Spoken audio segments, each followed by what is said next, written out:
ये डिश है, ये डिश खाने के बाद ना मजा आए ना, छुट्टा रोड पे घा कर देने का, लेने भी नहीं जाऊंगा और पड़ता पसीना तो आ ही जाएगा।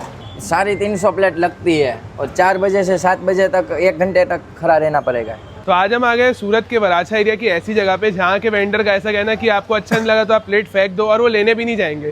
तो भैया ये कॉन्सेप्ट क्या है एग्जैक्ट? ये भूंगरा बटे का है जो हमारे धोराजी का फेमस है। देखो ये आलू होता है, इसके ऊपर सींग आता है, सिंगदाना, और ये लीला लहसुन की ग्रेवी है, एक चटनी आती है लीला लहसुन की। ये खाने के बाद फटता पसीना या ना मजा आए ना, छुट्टा घा कर देना, लेने भी नहीं जाओगे। यहाँ बेसिकली आपको मिलते हैं फ्राइम्स फिंगर्स जो हम अपने बचपन से खाते हुए आए हैं, एंड इसको जब हम इसके साथ मिक्स करके खाते हैं, this is the spicy one.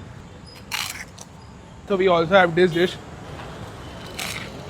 इसका टेस्ट है that is much more sober, खट्टापन भी है, स्पाइसी भी है, एंड बिल्कुल परफेक्ट है।